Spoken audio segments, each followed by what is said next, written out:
Hey there, you're listening to the Pursue Your Spark podcast. I'm your host, Heike Yates.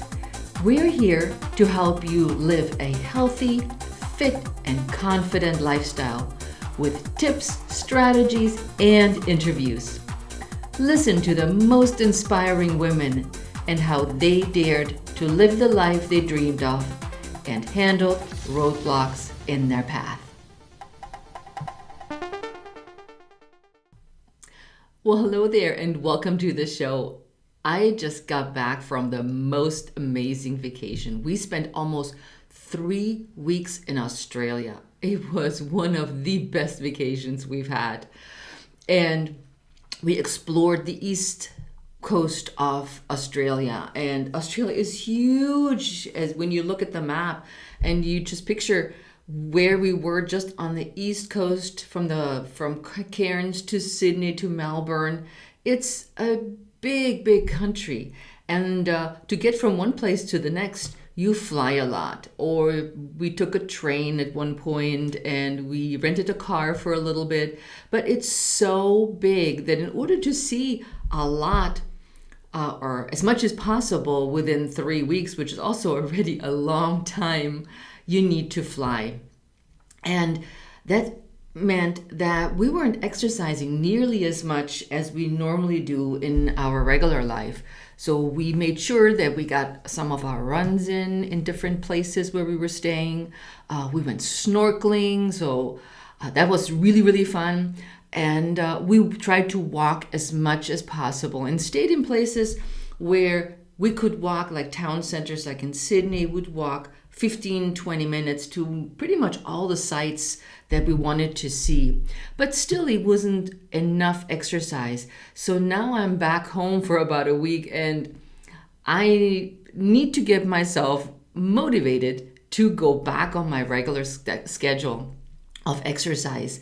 Of course, catching up on work, it takes a little time, so I'm ready to roll. And this is what today's quick tip is about: how to get motivated to exercise when you don't like it. Now, I happen to like exercise by now, but can you believe it that some people just don't like to exercise? To me, that's strange, because I always tell my kids, and I've told for years, exercise is good for you.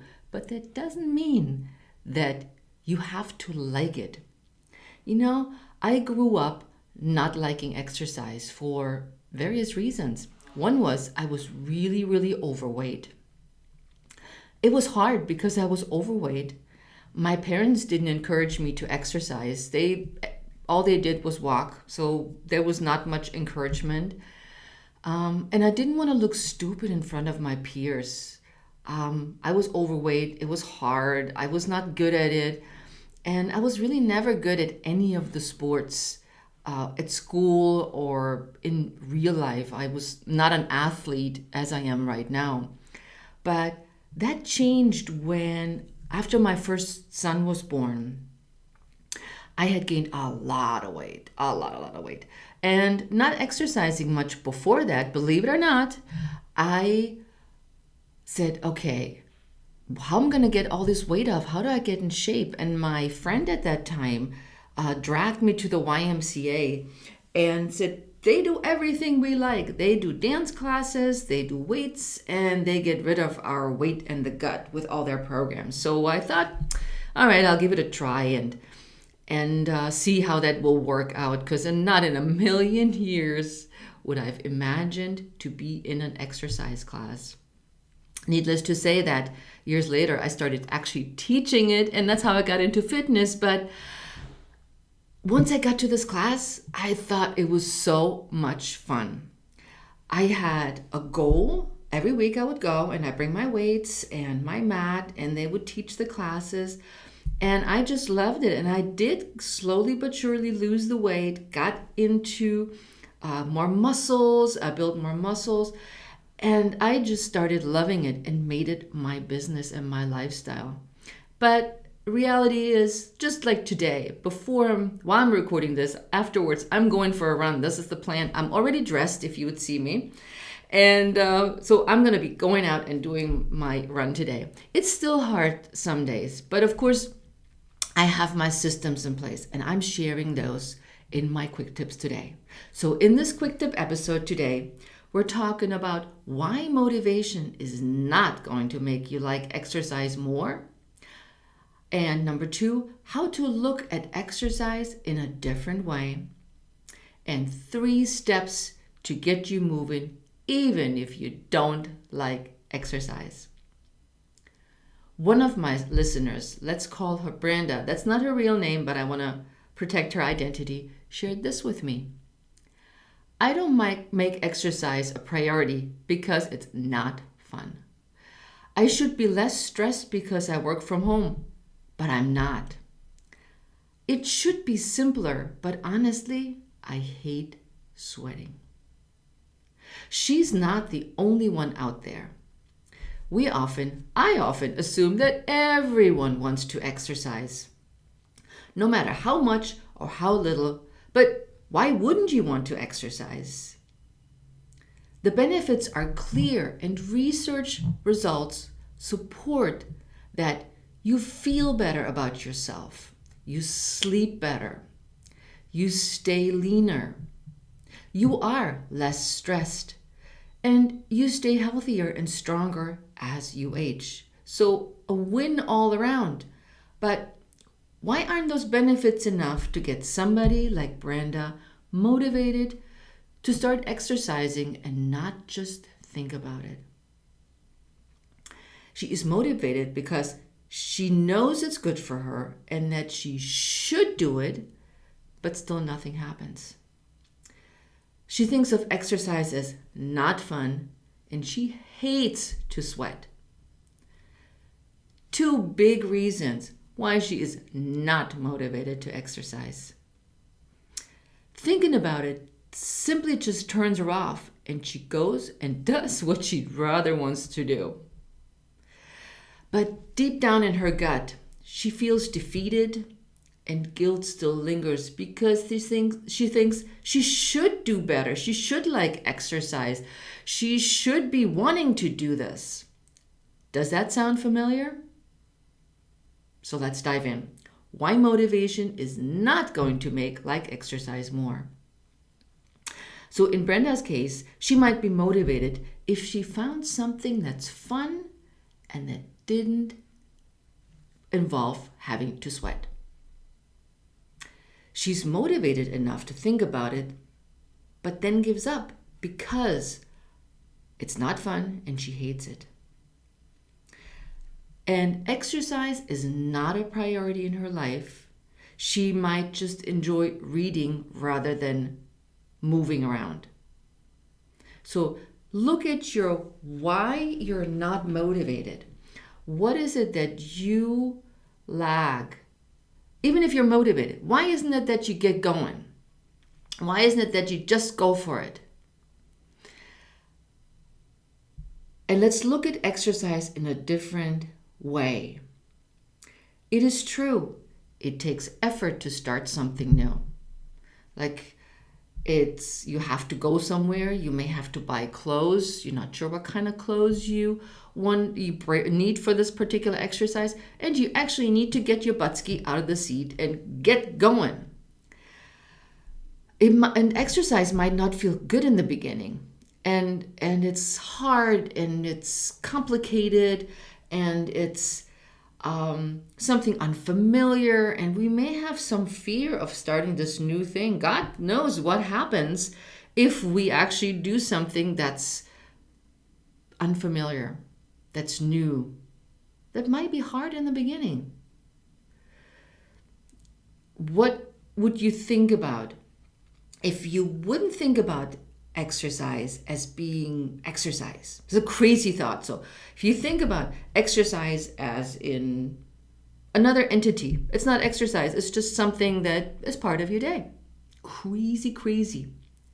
So 3 steps to get you moving even if you don't like to exercise. A super simple way where you know you got this is NEAT.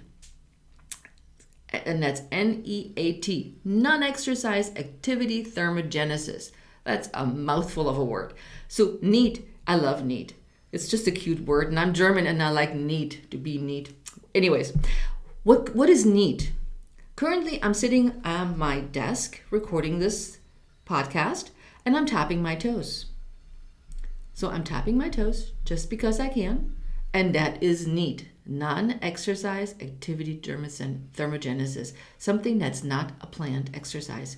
You could sit and walk in place. You sit, walk in place. You could do a little something like stand up and sit down, almost like a squat.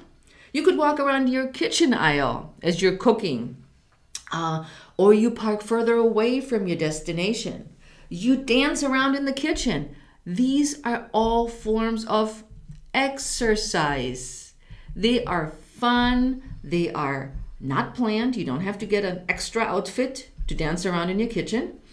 You don't need specific shoes. You just need to go and move a little bit. Super simple. Think about this as exercise in a sense of you can do it wherever, whenever, any time of the day. You could, number 2, hire a trainer. This is maybe a good motivation to you that somebody is standing there or sitting there waiting for you every week at the same day, at the same time. And your trainer will hold you accountable for showing up. They may even give you homework.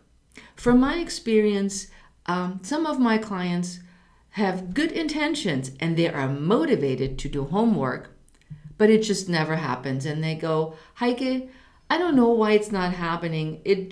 I don't know. It's not a priority. And I think about it and I think in my head, Heike is going to ask me. I should be doing it, but they're not. But at least they show up for their session every week with me. And that is a huge credit to them.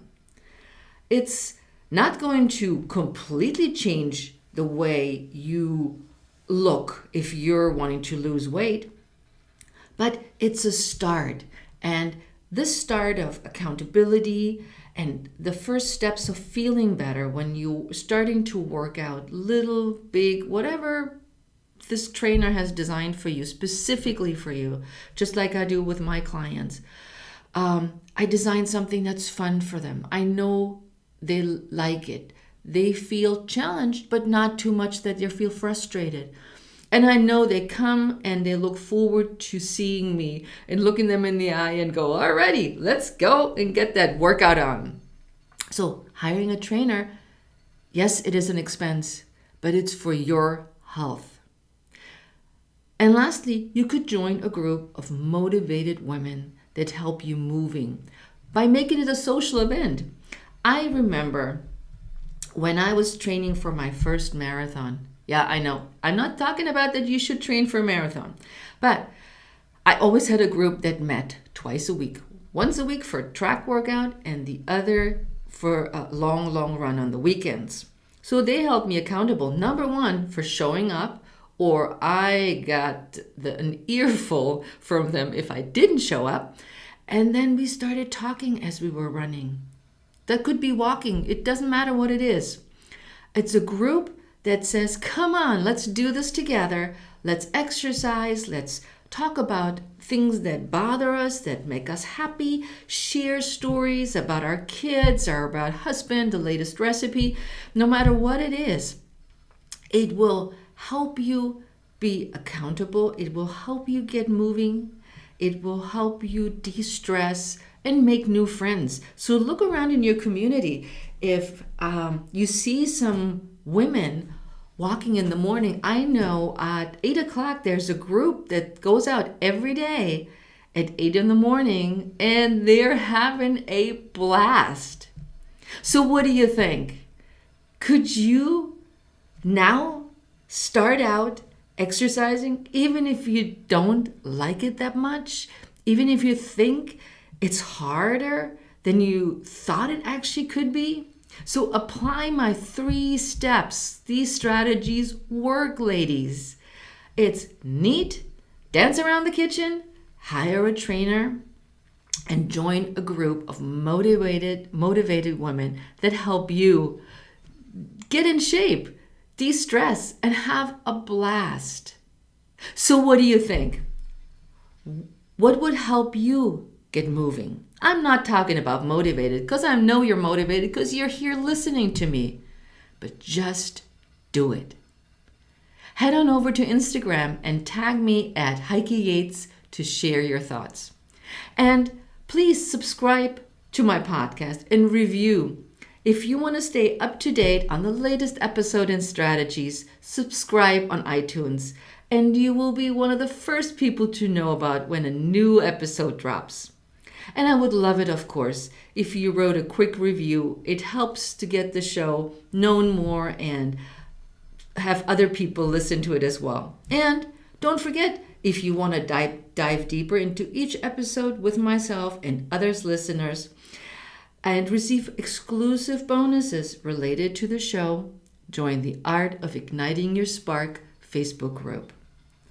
Awesome that you were here, and I can't wait to hear how your moving, get your butt ski in gear is going. So I'll see you soon. Until the next time, have a great day. Ciao.